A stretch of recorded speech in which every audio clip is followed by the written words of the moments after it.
उदाहरण नंबर 1, आकृति में वृत्त का केंद्र O, ये वृत्त का केंद्र है O, एवं त्रिज्या 5 सेंटीमीटर है। ये त्रिज्या OA 5 है और OC ये भी 5 है।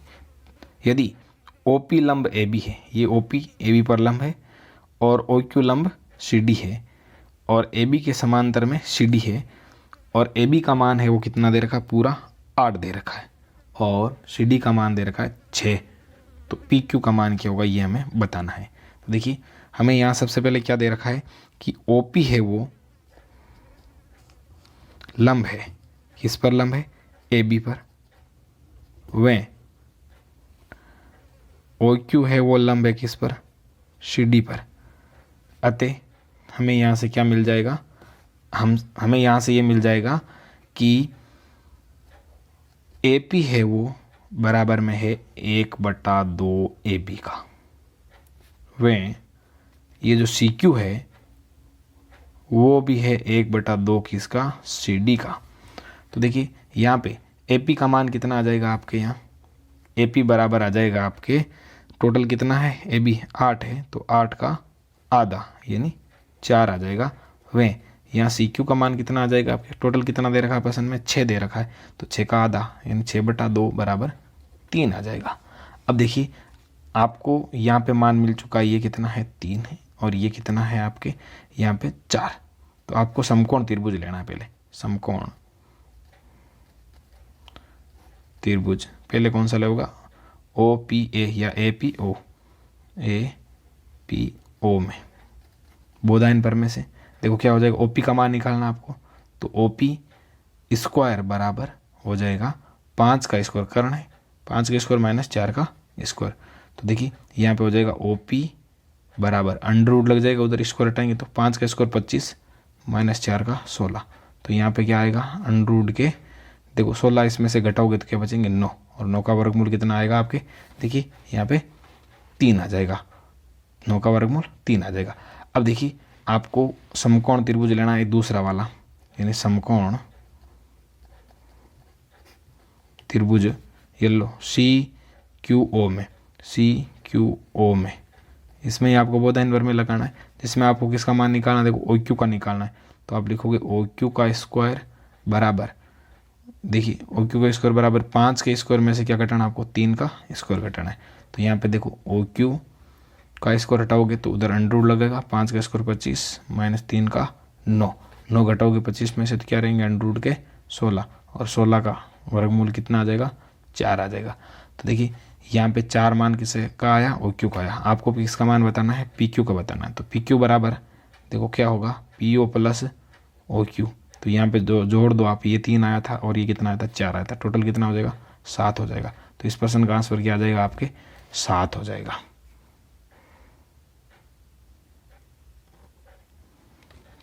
उदाहरण नंबर 2, आकृति में चाप AB बराबर चाप CD, यानी ये वाला चाप AB के बराबर में चाप CD है, तो सिद्ध कीजिए कि कोण A के बराबर में कोण कौन है, B है, ये हमें सिद्ध करना है। तो देखिए हमें यहाँ ये जो चित्र दिया है इसमें क्या दिया है कि चाप AB के बराबर में चाप CD है और सिद्ध करना है कोण A के बराबर में कोण B। तो देखिए उपपत्ति में लिखते हैं हम यहाँ, देखिए हमें क्या दे रखा है, चाप AB के बराबर में चाप CD है, ये हमको दिया है, ये दिया है। अतः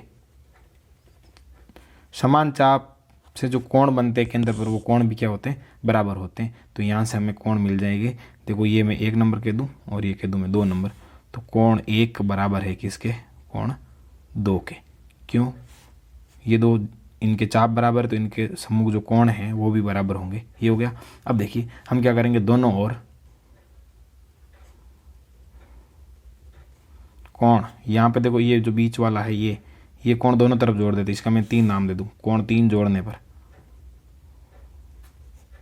दोनों और कोण 3 जोड़ देंगे, यानी कोण 1 प्लस कोण 3 बराबर कोण 2 प्लस कोण 3। देखो कोण 1 और 3 मिलके कौन सा कोण बनाएंगे, देखो कोण 1 और 3 बनाएंगे कोण AOC, यानी यहाँ से मिल जाएगा कोण AOC बराबर है, देखो ये 2 और 3 मिलके कौन सा बनाते हैं, BOD, तो हो जाएगा कोण BOD, ये हो गया समीकरण नंबर 1 आपके। अब आपको क्या करना है, त्रिभुज लेना है। कौन सा? AOC व त्रिभुज BOD में, इनको हमें सर्वांग सम सिद्ध करना है। तो देखो यहाँ पे क्या बराबर होगा, सबसे पहले OA के बराबर में क्या है, OB है। और उसके अलावा देखो OC के बराबर में क्या है, देखो OC के बराबर में है OD। क्यों है? दोनों कोई कारण है त्रिज्या, ये एक ही वर्त की क्या है, त्रिज्या है। अब देखिए ये बराबर है, उसके अलावा देखो क्या चीज़ बराबर है, कोण AOC बराबर में है कोण BOD। इसका कारण क्या हो गया, समीकरण नंबर 1 से। अब देखिए एक त्रिभुज की 3 चीज़ें, कौन सी, 1 2 ये 3, इस त्रिभुज की 3 चीज़ों के बराबर है। तो यहाँ पे सर्वांग सम हो जाएंगे कौन से नियम से, देखो 2 भुजाएं और एक कोण है, तो यहाँ हो जाएगा SAS सर्वांग समता से त्रिभुज AOC सर्वांग सम है किसके, त्रिभुज BOD के। ये सर्वांग सम है, अतः इनके संगत भाग क्या होंगे, समान होंगे। तो देखो कौन से संगत भाग, हमें कौन से चाहिए, हमें कोण चाहिए। तो देखो यहाँ से हमें मिल जाएगा कोण A। देखो यहाँ इस त्रिभुज में जो हमने अभी लिखा है ये सर्वांग सम, जिसमें पहला A है इसमें पहला B है, तो कोण A के बराबर में कौन होगा, कोण B होगा। इसका कारण हो गया बाई CPCT, और यही हमें सिद्ध करना था, तो ये हो गया इति सिद्धम। उदाहरण नंबर 3 है, एक वर्त की 2 जीवाएं AB और AC बराबर है, सिद्ध कीजिए कि वर्त का केंद्र BAC के समद्विभाजक पर स्थित होगा। देखिए ये हमारा चित्र है और ये हमें दिया है और ये सिद्ध करना। देखो दिया क्या है कि AB के बराबर में AC है, ये AB लाइन और ये AC लाइन बराबर है। सिद्ध ये करना है कि ये OA है वो कोण BAC, मतलब ये वाला जो कोण है इसका क्या करता है, समद्विभाजन करता है, यानी आधा करता है। तो देखिए उपपत्ति में हम क्या करेंगे, हमें क्या करना है, इस त्रिभुज के सर्वांग सम सिद्ध करना है। इन दोनों को सर्वांग सम सिद्ध करेंगे तो ये वाला कोण और ये वाला कोण बराबर आ जाएंगे। ये बराबर होंगे तो OA इसका क्या करेगा, समद्विभाजन करेगा। तो देखिए यहाँ पे हम लिखेंगे त्रिभुज कौन सा, देखो यहाँ से लिखो AOB, त्रिभुज AOB व त्रिभुज AOC में, इन त्रिभुजों में क्या चीज़ें बराबर है। तो देखो OA के बराबर में कौन है, OA है। ये क्यों है, उभयनिष्ठ है,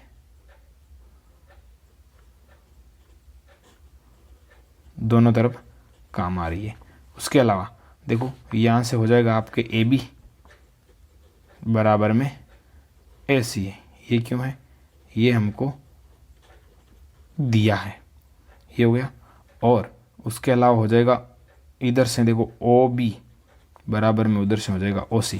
क्यों, एक ही वर्त की क्या है, त्रिज्या है।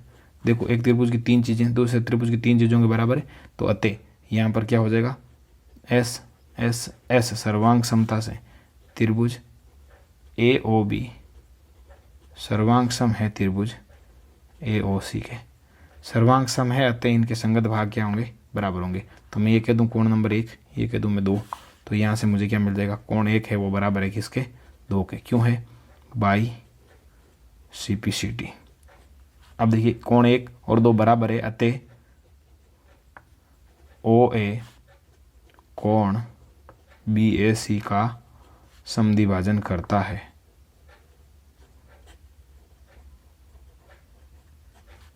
समद्विभाजन करता है, यही हमें सिद्ध करना था। तो ये हो गया इति सिद्धम।